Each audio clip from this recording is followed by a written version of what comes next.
بسم الله والحمد لله والصلاة والسلام على سيدنا محمد رسول الله. ان شاء الله النهارده هنتكلم عن النيتيف سبلاش سكرين.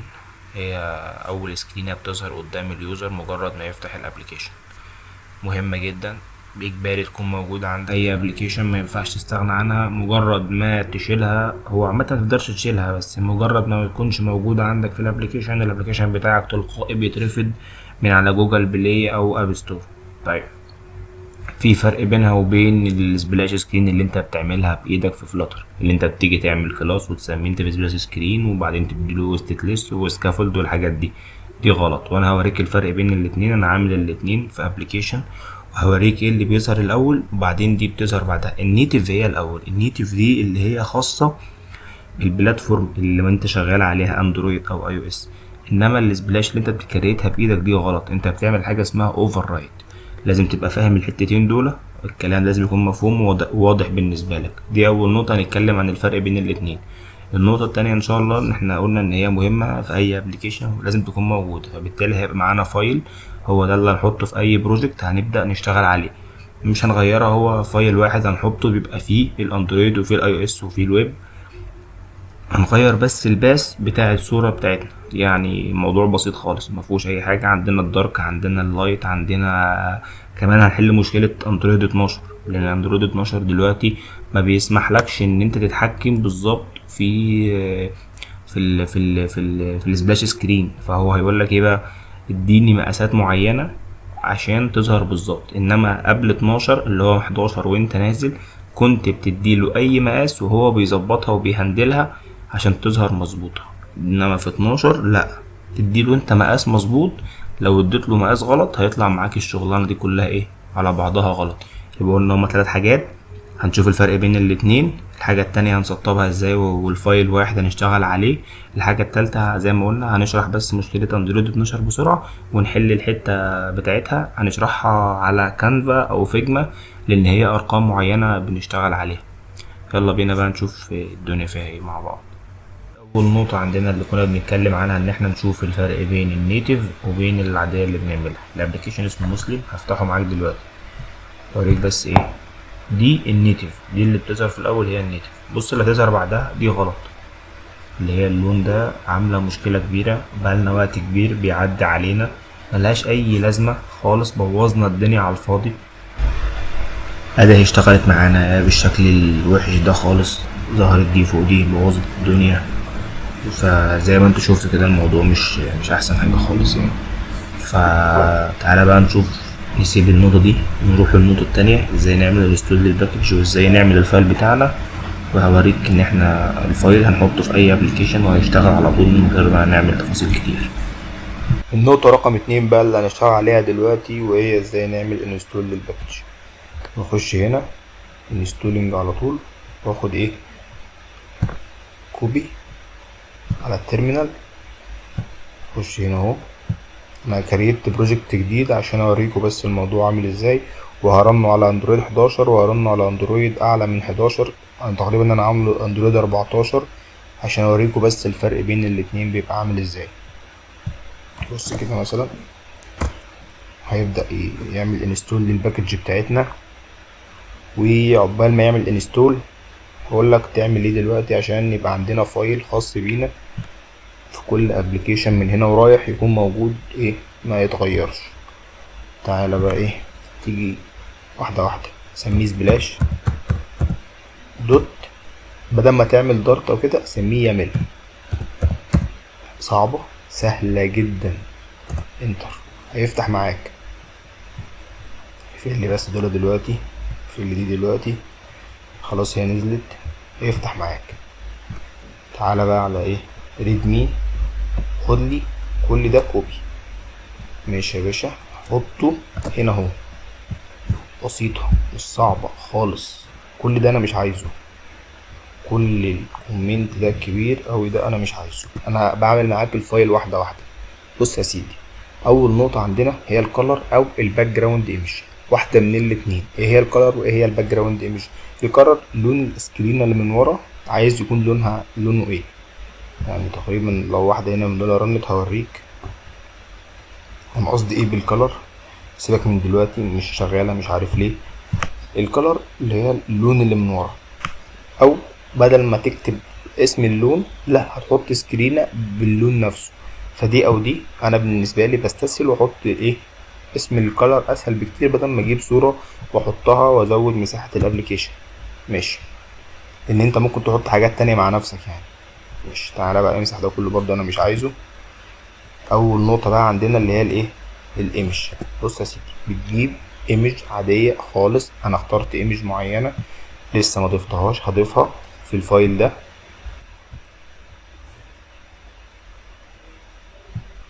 ضفت الايمج بتاعتنا اهي، هي دي.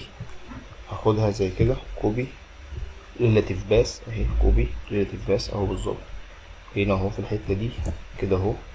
اعدل بس السلاش وكده انا عملت ايه لجزء الاندرويد 11. لو عايز تكتب كلمة من تحت مثلا بتعمل لها برضو صورة بالكلمة اللي انت عايز تكتبها وليكن فلاتر او يوتيوب، وتشيل الكومنت من على ايه من على كلمة براند دي بتكتب كلمة تحت الصورة. وهوريك برضو دلوقتي صورة كاملة الموضوع ده مشروح فيه بالظبط من الباكج برضو. وهنا البراند مود لو انت البراندنج مود ده لو انت عاوز تحطها من تحت من فوق مكان ما تحب تحطها عشان تبقى فاهمني بس الموضوع ايه. هي دي بالظبط. تعالى كده بص واحده واحده. اللون اللي من ورا اللوجو اللي في النص، وبراند اللي هي الكلمه اللي من تحت. بص اهي براند اللي هي كلمه فلاتر، واللوجو اللي هو بيكون موجود في النص، والباك جراوند دي بتكون صوره اهي. عايز تحطها صوره وعايز تحطها ايه تكتب اسم الكالر بس. ده كده بالنسبه لاندرويد 11. يعني حاجه بقى رن معاك الكود دلوقتي. احنا حطينا الصوره وحطينا معاها الاسم بتاعها. عشان تشغل بقى هتسيب اول، مش هنعمل بده هنعمل بالتاني عشان احنا حطيناها في فايل لوحدها كنظام اكتر وكوضع احسن بكتير. خش على التيرمينال واحده جديده وتيجي تحط الايه اللي احنا خدناه بالظبط، وتمسح تمسح تمسح تمسح، وعند بس بيساوي تكتب اسم الفايل سبلاش دوت يامل، تديها انتر. استنى بس يامل، تديها انتر.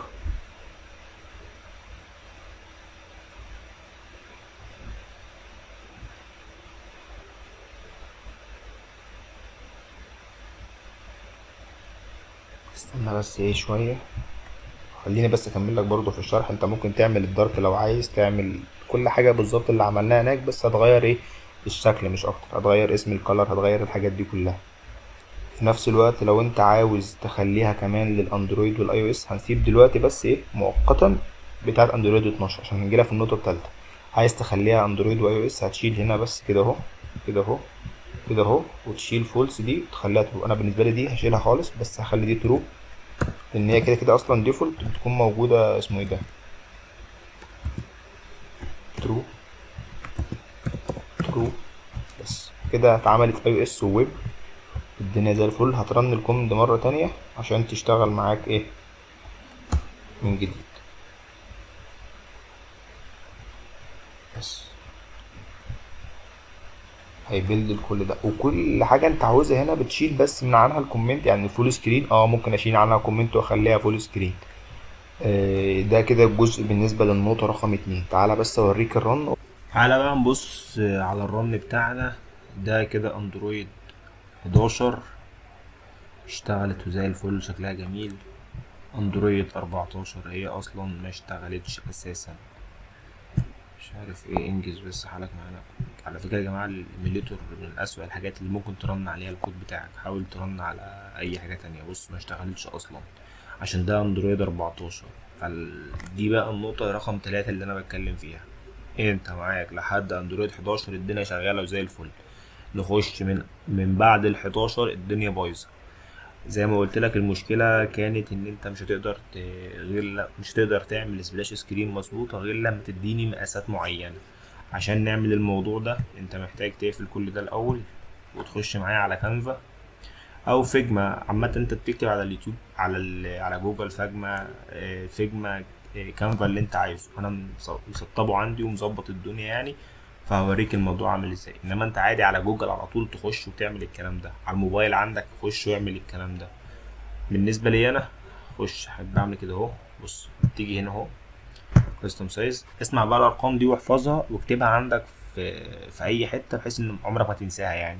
960 طول او عرض، 960 عرض، ده 960 960، وتعمل كرييت نيو لحد ما يبدا يكرييت معاك ويجمع الدنيا. الخطوه الثانيه انت محتاج تعمل ايه بقى؟ تيجي هنا اهو عند الايه الاليمنتس، وتيجي تاخد شيبس. حلو اوي. ادي الشيب ده بقى، الشيب ده تكون مساحته 640 في 640. الشيب تكون مساحته معاك 640 في 640. دي تعملها ازاي؟ كده اهو يمشي سنة سنة سنة سنة سنة سنة سنة سنة سنة، هات من هنا شوية مثلا 640 في 640 بالظبط وتقف. حلو قوي. تيجي بقى تاخد الحاجة اللي انت عايز تحطها في النص، برضو اليوتيوب مثلا، بلاش اليوتيوب دي عشان اهي مثلا، خليها كده اهو بالظبط. حط الاتنين مع بعض في جروب عشان تحركهم، خليهم بالظبط في النص. هو ده الكلام، هتظهر معاك بالشكل ده. احنا ليه عملنا الدايرة دي؟ عشان اي حاجة بره حدود الدايرة دي مش هتظهر معانا. انا هفك لك، بص مثلا دي رجعت ورا دي، بس ما علينا، هنحطها من جديد معلش. لا اي حاجه هتطلعها كده هو مش هتظهر، لازم تكون جوه الدايره بالظبط. انا هحاول اكبر شويه، اكبر هنا برضو شويه. اي حاجه بره الدايره هي مستحيل تظهر. ده كده بالظبط. هاجي بقى على الدايره دي وادي الدايره ايه، خليها شفافه على الاخر بحيث ان هي اصلا ما تبقاش باينه. فهمت الفكره؟ ده اللي احنا بنتكلم فيه وده اللي احنا عايزينه. ان شاء الله لما تعمل الحركتين دول هيظبطوا معاك.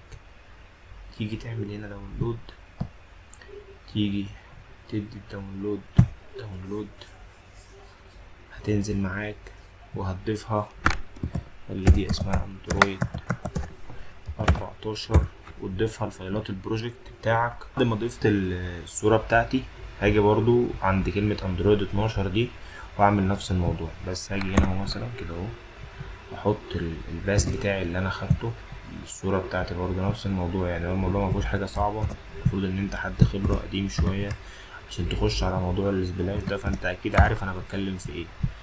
برضو الكالر ماشي، مش عايز حاجة تانية. برضو البراند برضو مش عايز، الدارك مود مش عايز، الكلام ده كله انا برضو مش عايزه.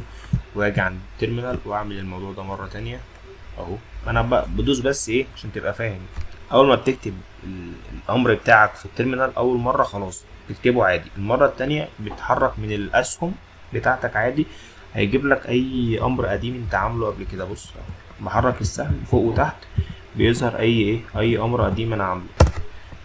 اخترت الامر ده زي ما قلت لك وعملت له ايه بيلد. ده الموضوع نجح. تعالى بقى نشوف الرن عمل ايه. انا ما برضاش والله رن كده وفي نفس الوقت عشان بس تحصل مشكله عندي في الجهاز، يبقى الجهاز تقيل كده. هي اشتغلت معانا، حتى تلاحظ برضو ان في حاجات ايه بالظبط، يعني الموضوع ماشي بالظبط، ظاهره بالظبط 100%، ما فيهاش اي حاجه غلط.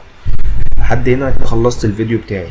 اللي جاي ان شاء الله تبقى حاجات تبع الموديل اي وازاي نربط وازاي نظبط الحاجات دي كلها. فانت لو مهتم يعني بقى اعمل سبسكرايب وشوف الدنيا فيها ايه يعني.